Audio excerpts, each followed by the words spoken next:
Welcome to Tech Talk. I'm your host, Nadirah Nazeer. My guest today has demonstrated with great persistence, perseverance, and hard work you can overcome any challenges. Patrick Brown has achieved a political comeback, winning his bid to become mayor of Brampton this past October. Patrick, welcome back to the show. It's great to be on your show, Nadirah. I have to ask you though, so you won by 44% compared to Linda Jeffrey is 40%. How did you do it? Well, certainly we're the underdog in the campaign. Incumbent mayors usually win, and Linda Jeffrey had gone through a long streak of being undefeated. But at the end of the day, what we really tapped into was people wanted change. They were tired of the direction that Brampton was going. They wanted to see Brampton back on track. And we really focused on the issues, got away from the politics and focused on the issues about my goals for economic development, about standing up for Brampton to get our fair share, not allowing our city to be ignored any further. Talked a lot about escalating crime and what we could do differently on public safety, about the need to build a team Brampton, to bring people together. And yeah, it was an exciting campaign, and it had its ups and downs, and we were grateful for the momentum we continued to build on the campaign. Having longtime Liberal MP Gerbax Malley join our campaign near the end, former Progressive Conservative Premier Bill Davis's endorsement was integral. A number of the city councillors coming to support my candidacy. It was a hard-fought election campaign, but right now it's just an honor to get down to work on behalf of the city of Brampton. Excellent. So let's look forward. It's been a long journey, so let's look forward to Brampton. What is your mission for Brampton? I want to see Brampton back on track. I want to send a very clear message that Brampton means business. I want jobs. I want industry. I want to see cranes up in the city of Brampton, because with industry, with jobs, you have the resources to have everything else you want, recreation, to have the social infrastructure that a city needs. I want to give residents in Brampton a platform on which they can achieve their dreams. I want to make Brampton the envy of Ontario. So one of your missions that I read on the website is to create 140,000 jobs in the next 20 years. So what are the actions that you guys are taking today to be able to accomplish that? So the website post you're probably referring to is our Brampton 2040 vision, Living the Mosaic. And it's a long-term vision for the city about where we have employment lands. One of the things that I want to do is I'm building a binder of all the employment lands. I'm building a binder of all the investment opportunities. And I'm taking it out there. I'm taking it on the road. I'm pitching potential businesses on why Brampton's a place to locate. We're also going to be starting a program for our startups. We're going to be much more aggressive in economic development. Actually, following the example of Hazel McCallion. Hazel didn't stick in Mississauga and hope the businesses would come to her. She went out and made the pitch. And I've talked to Hazel regularly, and her advice to me was, Patrick, don't think small. Don't think small. Go after businesses. Go after investment. Go after jobs for the city of Brampton. Hazel once said to me, she said, they have 75 Japanese businesses in Mississauga. Do you know how they got 75 Japanese businesses to come to Mississauga? How did he do it? Wasn't because they had a large Japanese diaspora, but they went out and they made the pitch. And so I think you need that type of energy, that tenacity to go after economic development. And that's what we're focused on right now, a much more rigorous approach to bringing investment to our city. So you're not just looking locally, you're looking also globally, on a global platform. Absolutely. How to encourage Whether it's them. India or China, the UAE, Turkey, the list goes on. Nigeria, I think there is investment dollars out there, and I want them to know that Brampton means business. And there's going to be a Brampton advantage. We're not raising taxes. There's going to be a tax freeze. There's going to be no red tape. We're going to have an expediter at City Hall who helps fast track those people that are trying to start a business in the city of Brampton. It's going to be the easiest place in Canada to start a business, the easiest place in Canada to grow a business. I want to create an environment where businesses can invest again, hire again, and grow again. That's a really great ambition, and I know you wanted at least 60% of the population that lives in Brampton to work in Brampton. I want to have as many jobs as possible in Brampton. Right now, one of the real frustrations I have is so many people have to commute outside of Brampton to find work. I want to have jobs locally. I want people to be able to live, work, and play in beautiful Brampton. And that also helps with the congestions of the traffic and everything else, because they can commute locally with public transit. So I know one of your platforms in the past was for transit. What's the latest update? So we have our master plan on transit of how we're going to have modern transit. It includes our plans on Queen Street, but also the LRT extension. A portion of it would be tunneled. We have an 11-0 motion that everyone in City Council supported, a unity motion on a master transit plan. But we also need the federal and provincial governments to pitch in. We want the federal government to pitch into our transit projects, just like they did in Vaughan and Scarborough. And frankly, to the provincial government, I know they're a new government, but they've been off to a rocky start. They changed the GO train schedules, and it really adversely affected commuters in Mississauga, Brampton, and Kitchener. I'm sure you've heard the stories. It was all over the news about the cancellation of the express train causing commuter chaos. Families couldn't get back. It actually got to the point, there was a video on social media that went viral showing that it was actually a safety hazard. The platforms are so crowded. And you know, I actually went to ride the GO train with the commuters on that busy route, and we've been advocating to the province, cancel the changes they made, bring back the express train. We need to deal with the overcrowding. The Minister of Transportation was very prompt. He said he's looking into it. He understands they made a mistake. I get it. New governments make mistakes. It's only human nature. What I think really shows leadership is when you acknowledge a mistake and you fix it. And they've acknowledged the mistake, and now we're just waiting for them to fix it. And it's really great for you to be on top of it and riding with the commuters, having that personal experience. Well, I always believe you got to be hands-on. You got to be hands-on when it comes to the issues. And you know, how can you really talk about the GO train mess unless you see it yourself? And so that's why I wanted to go on the busiest routes. It actually started in the morning. I went to go talk to commuters in the morning, and one lady said, you know, you should really see it in the afternoon. You should really see the 502 Union train. That's the worst. That's when everyone's like cattle. They're like sardines on the GO train. And I said, okay, I'll go. I'll see it. You want to see it before your own eyes. The very hands-on mayor. So we're going to take a quick break, and we're going to be right back with Patrick, Mayor of Brampton.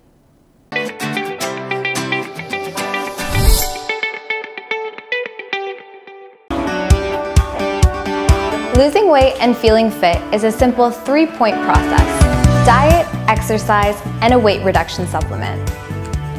VegiSlim by Greenish is a Health Canada approved weight management formula that's effective, safe, vegetarian, and natural to use. Combined with the right diet and exercise plan, VegiSlim will bring you back onto the path of healthy living.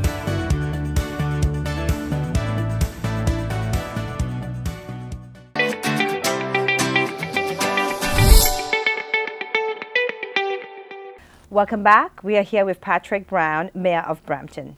Patrick, I know cricket is a big thing within Brampton. What are you guys doing regarding recreations in the cricket field?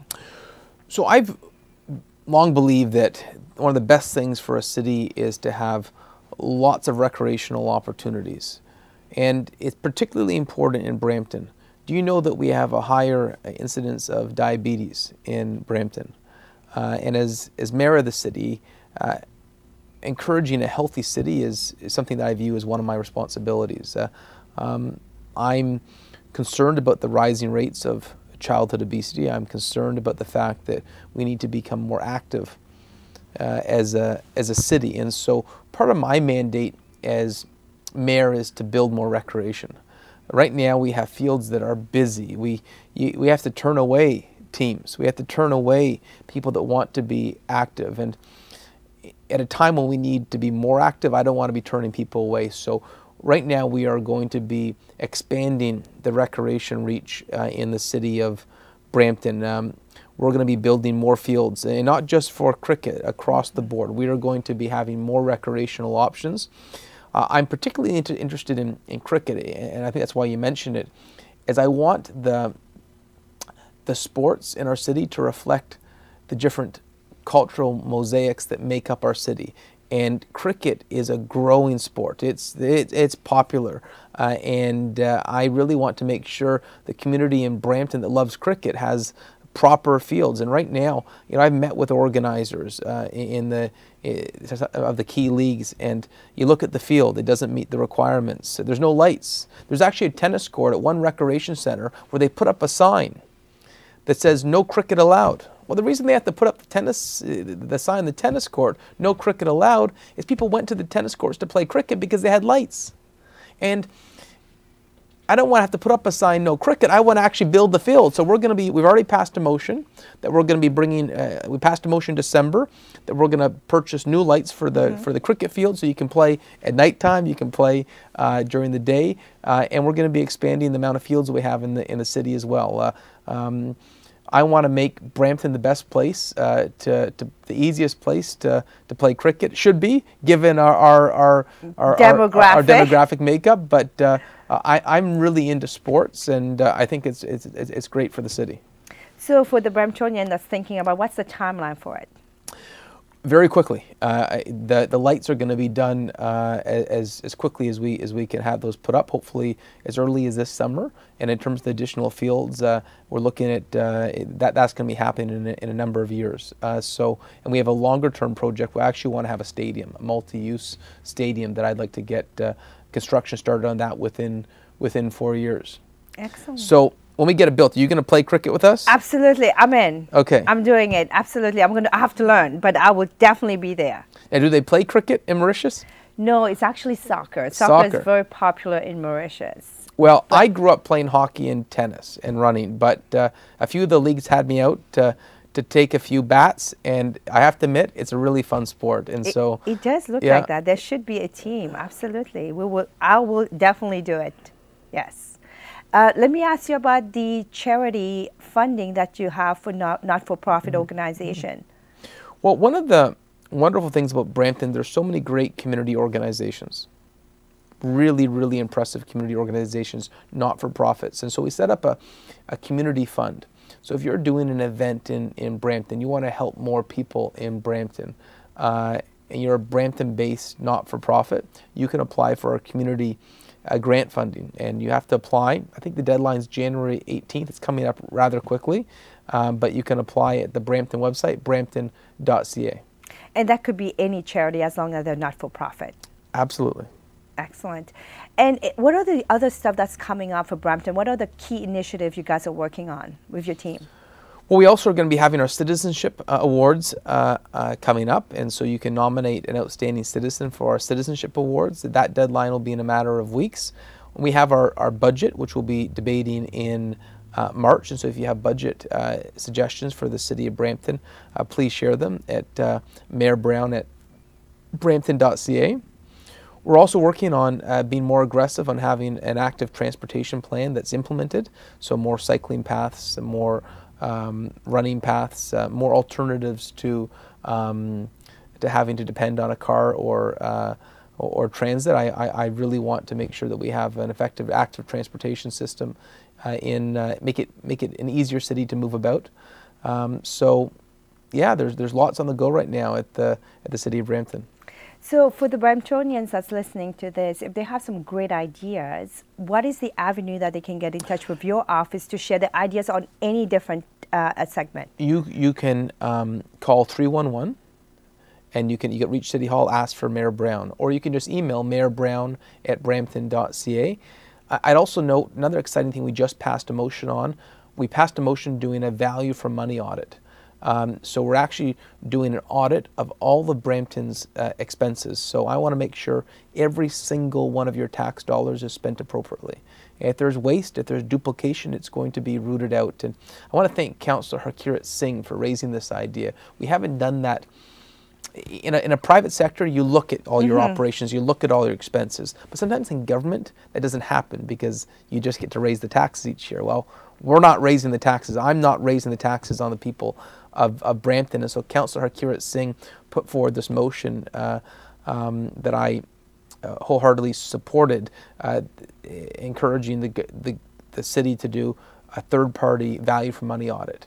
And that passed, and so that has already started. And let me just say we're well on our way to finding significant savings for the city. Excellent. And for the Bramptonians out there, if you have some great ideas, please contact the mayor's office, and they will be more than happy to listen to it. And I think there's a lot of people out there. I believe the population is over 600,000, which is the ninth largest city in Canada. So there's a lot. We still need to convince you to move to Brampton. Yes. Yeah, so. Yes. And when I move to Brampton, I'll be playing cricket. And I know there's a lot of, I think, 115 languages, over 234 culture. We are the United Nations of the world. And one of the things I love about Brampton is that sometimes you have to travel extensively to see different cultures, to learn about different faiths. You don't need to travel anywhere. In Brampton, you have the world. You have the world in a city, and we love it. And the city gels well together. The city works well together. It's a diversity that is appreciated. And with the diverse cuisine as well too. I'm a big foodie, so I appreciate that. Well, let me say, there are some amazing restaurants in Brampton, and I would really encourage people to explore Brampton. There are some incredible restaurants. Excellent. So we're going to take a quick break, and we'll be right back.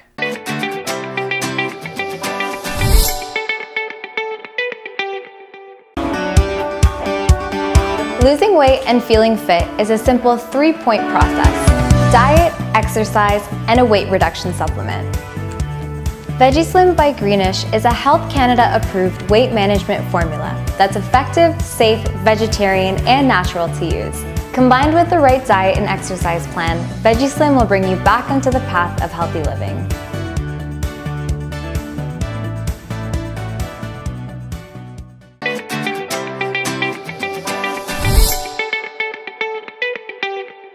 Welcome back. We're here with Patrick Brown, the Mayor of Brampton. Patrick, let's talk a little bit about your council. What is the makeup of your council today? So we have a really amazing team. I feel very lucky as mayor that we have a team that's working really well together. I know the last council was plagued by internal divisions and fighting and split votes. All the big votes have almost been completely united. 11-0 on transit, 11-0 on most of the big issues, shows a sense of working together that is really exciting for the city. I look at some of the councillors. You look at Michael Paleschi and Doug Willans. You know, they come from a family of public service. Doug Willans' father, Ken Willans, was a former mayor of Brampton. Michael Paleschi's father, long-term city councillor. Some institutional knowledge that Michael brings to the table. You know, I look at Pat Fertini. This guy knows the city upside down. A real smart individual. I look at Marta Medeiros, councillor of Portuguese background, serving his second term. This guy's worked in the Council of Europe. He has a really extensive educational background where he brings, he's worked in the provincial government as well, a real asset for council. I look at Rowena Santos, first Filipino ever elected in the city of Brampton, and the Filipino community is amazing, and she's bringing a lot of energy to the task. She's also worked in provincial and federal politics.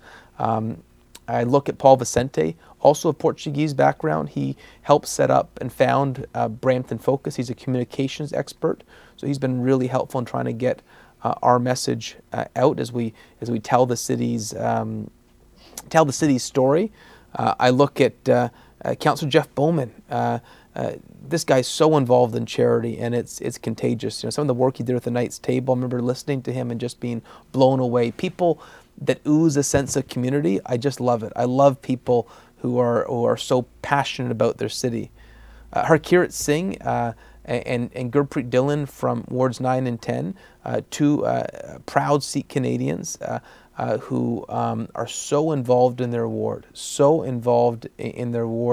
and the level of participation, it's important. You got to get your ward involved. You got to get people involved in the city, and these two guys have been so good at getting people of all ages involved. Gurpreet actually runs this drop-in basketball clinic for young people in his ward. So we get all these young people getting involved in their city and just shooting hoops with their city councillor. So it's a different way of getting people involved, but it's working. And I should mention, Harkirat used to be on the school board. So that brings an interesting perspective to the job too, because we need to get the school board and the city working closer together. And Harkirat knows all the folks at the school board, so he's been a real star. And so I'm really pleased with the city council. Charmaine Williams, is the last one I forgot to mention. She has an amazing story. You should probably tell a little bit more about her story. So she was at the hospital. People were saying that she was going to be bedridden, a serious medical issue, and maybe never being able to walk again. And mother of 5. Imagine that, mother of 5. My younger sister has 3 kids, and she's got her hands full. Imagine having 5. I have 3. I can't imagine having 5. That's a lot of work. I know. Well, Charmaine not only was able to overcome her health challenges, she ran for city council and won. And she's brought a great perspective, a great passion to city council. The first black woman ever elected to city council in Brampton. So she's breaking down barriers. She's a role model. She's very involved in the city. She's got particularly involved around the debate on cannabis because we have the vote coming up on whether to opt in or opt out, and she's probably been one of the most active on that issue. So yeah, we got a really stellar team on Brampton City Council, and very diverse as well too. And that's unique. One of the criticisms of Brampton City Council before was that it wasn't diverse, and I think we now have a city council that very much is diverse. So we're the beginning of 2019, January. So fast forward 12 months from now, December, when you look back, what do you hope that you're going to accomplish for 2019? Well, I'd like to see our new economic development program to be in full swing. I would have expected our value for money audit would have been completed. I would have expected that we would have achieved our first tax freeze in modern memory in Brampton. I hope that we've been successful in laying the groundwork for federal and provincial support of some of our key projects. So yeah, we've got a lot on our table. So a lot of things that the Bramptonian can look forward to. Any last thing you want to shout out or call to actions for the Bramptonians before we wrap up? Well, I just say be involved in your city. The worst thing for a city is apathy. And I'm the type of mayor, if you want to reach me, call me, email me, reach out on social media, Patrick Brown, ONT, on Twitter or Instagram, vote Patrick Brown on Facebook. I want to hear from you. The more perspectives, the stronger we are. And I don't mind having spirited debates. Looking at an issue from different perspectives results in a better decision in the end. And so stay in touch. Patrick, thank you so much for coming. I look forward to that cricket game, hopefully this summer. I have to learn how to do that. Thank you for your time today.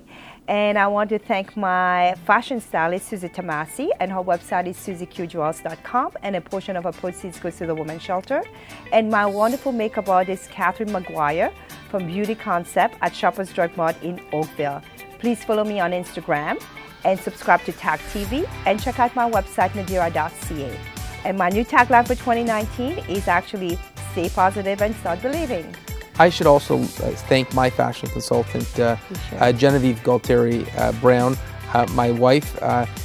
She doesn't allow me to shop on my own, and she gives me good advice, and that's why I've designated her tonight as my official fashion consultant. Nadirah, if you get a fashion consultant, I want one too. Thank you everyone for joining us today, and until next time.